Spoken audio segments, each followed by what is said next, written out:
Have you ever been completely in love with someone, infatuated even, thinking about them all the time, only to suddenly find yourself inexplicably repulsed by them after something or some action you've perceived? Maybe they chew too loudly, wear socks with sandals, or simply act in some way that feels off. Sometimes it can even be a person that you've thought that was going to become your soulmate. But then, out of nowhere, after a 3 months relationship with you, they turn to your face and say, I can no longer be with you because I hate the fact that you use flip-flops. And you never see them again. If any of those cases sound familiar to you, then you probably know or is familiar with the term the ick. In this video, I'll try not only to describe why do people tend to feel like this, both using science and of course some theories of mine, but also try to give an answer or a solution for those who are feeling the ick all the time. The ick is a term that has been popularized in culture everywhere. For example, on TV shows like Love Island, where contestants report experiencing it in response to overly bright smiles, awkward hand holdings, and so on. It is also seen in sitcoms like Friends, in the first season, episode 22, where Monica becomes repulsed by her boyfriend upon discovering that he is in fact not only younger than he looks, but also younger than she was, which might be a topic to another video as well. The ick is also seen in Seinfeld, season 8, episode 3, where Jerry is disgusted by the manly hands of the girl he is dating. Even Unsolicited Advice made a video about it, which before I saw his video, I was completely unaware this term even existed. But of course, it was only with TikTok that this term became more popular today, where hashtags such as the ick or just hashtag ick are receiving billions of views. And for those hashtags, people tend to say how very specific and minimalistic things that normally most people wouldn't even notice tend to give them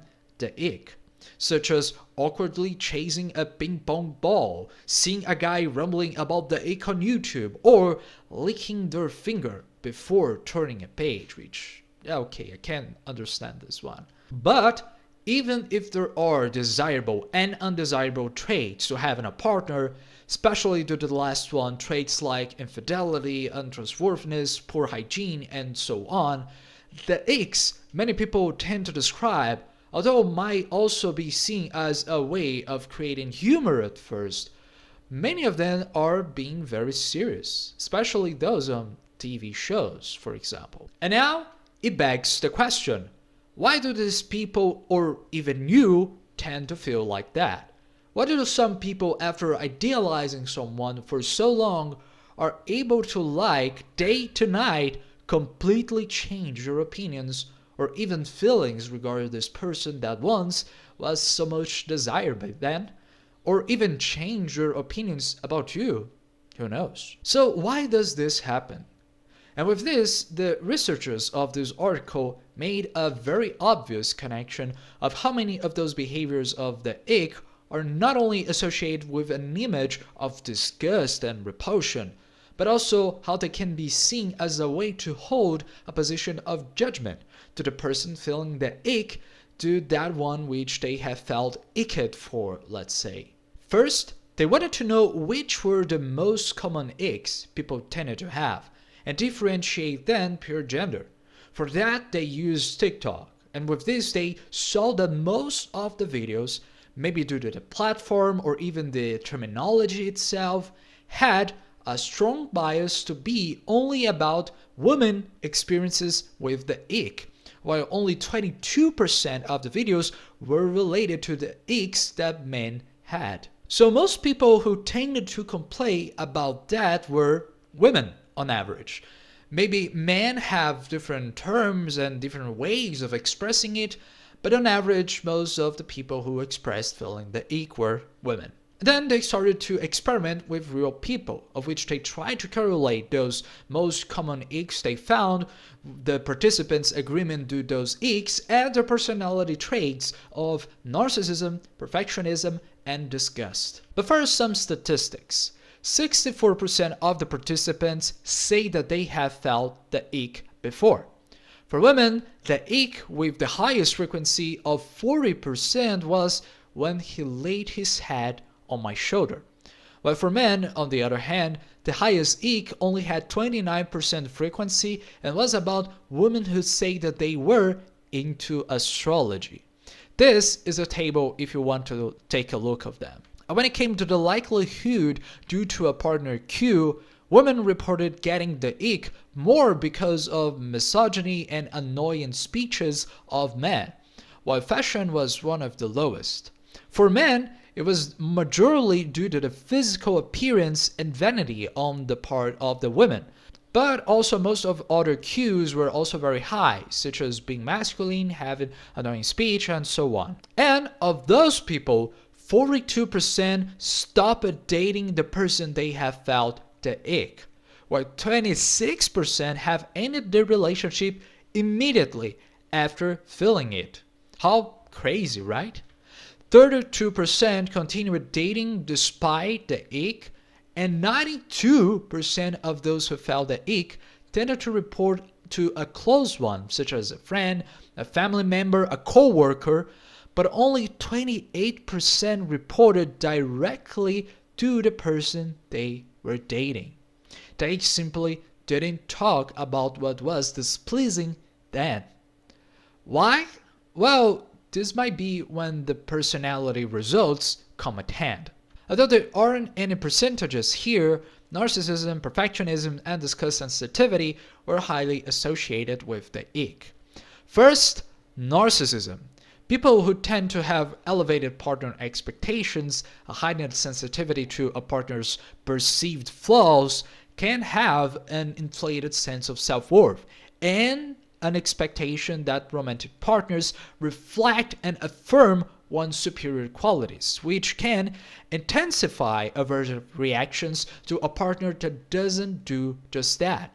Narcissistic people tend to maintain an idealized self-image and often extend these high standards to their partner as well, expecting them to enhance their own status with this, increase their perceptions of attractiveness and desirability that they have for themselves. And as a result, they may be particularly sensitive to cues suggesting that their partner deviates from that. So any sort of minimal incompatibility seems to increase the likelihood of experiencing the ick.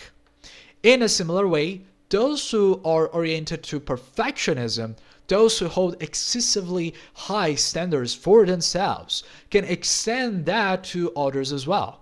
And with this, reinforcing rigid and often unrealistic partner expectations, becoming very strict and less tolerant of minor deviations of those expectations as well. It is a low tolerance for imperfection that may lead to stronger aversive responses to below perfection partners. Finally, there is disgust sensitivity. The writers of the article try to justify why people feel the ick, saying how accepting an incompatible partner can drain resources, reduce reproductive success, and carry long-term relational consequences, whereas rejecting this person at hand can make you avoid all of that. And given this imbalance, and considering that 75% of women reported having experienced an ick, while 57% of men did the same, women in particular would have more to lose, giving a disproportionate relational or even future parental investment. So developing heightened sense of aversion to even the superficial cues can make these people avoid that. While using this logic of the ick, not as some moral judgment, but rather a judgment that tries to look for the benefits and avoid the drawbacks of certain relationships, we can ask for how much you are gaining from avoiding relationships and disagreements with others. Of course, rejecting and avoiding people after feeling the ick can help you avoid something you dislike, but also can make you avoid learning things that could grow you up. After all, relationships don't seem to be only for the fun part they give, but also things that can develop you and the other person as persons. Whether it is patience, an opportunity to be more assertive, to express your thoughts, your feelings, and even your body better, given this space you've created with this other person. A space that, at the end, it is only created by intimacy, and intimacy is only created through time. But if you run after the first obstacle you see in another person, something that they themselves might not even be aware of, how will you create this same intimacy and gain all of the benefits that come with it? Now, there are certainly problems in holding on to a relationship that does seem to be more detrimental than beneficial, such as one that has many fights, many disagreements, and many deceptions with each other. But here, of course, I'm not talking about those relationships. I'm talking about those relationships that apparently ended because someone tried to scare a pigeon away and the pigeon didn't move. Oh man. For me, it seems more like a way to take away your responsibility to make things work, or just to say the things you want in a relationship. After all, if they were the one, they would probably knew it, right? Without you telling them. But as Olisambia made a video about, this is just not how it works. Because now you can just say, yeah, it wasn't me, it was him or her, that thing that I had, it didn't work out. Instead of trying, instead of communicating, instead of anything. Saying this can definitely be the easy way out of something that you, at the very beginning, didn't seem to be so willing to be compromised. A very interesting word actually, compromise. Sometimes meaning the same as to give or even to harm. In this case, to harm oneself a little. After all, this is what it means to be in a relationship, to give yourself to this other person, or even to let yourself get infected by them. And I don't mean, of course, in any pathogens here, but rather to be infected by whatever they and this relationship therefore can offer you. In general psychology, narcissists are seen as very egotistical, as people who only care about themselves. But in psychoanalysis, narcissists are those who never want to give out of their ego. They stay the same. They never compromise in this case. They never change, and they are not even willing to. In this case, it should be the other person who should give them what they want. And if this person doesn't, well, then bad for her. Apparently, it is easier to blame this other person than to take accountability. But how to solve this? Well, by doing exactly the opposite of that. By being committed. By taking accountability, by saying the things you like, the things you want, and those things that you dislike and don't want. The book of psychologist John Gottman, Getting the Love You Want, says exactly this. You should talk about the things you don't like in your relationship. And many people tend to avoid doing that because they fear getting rejected, or because they don't have the proper abilities to do that, and then just start arguing instead of really solving or just expressing themselves. And considering that only 28% of the people who felt the ick tended to tell the other person that they are dating that they have felt that, maybe doing that will not solve anything. But if you are interested in creating a long-term relationship, doing that becomes essential. Another way to deal with that is just accepting that you have your flaws as well, that you have errors and you have mistakes. Back in psychoanalysis, people tend to project on others those things they don't want to see in themselves. And if you tend to criticize others for something, then you are criticizing most of the time isn't something about the other person, but rather about something about yourself. And maybe when you become more tolerant or develop a better conscience of your own flaws, you maybe also become more tolerant of the flaws of others.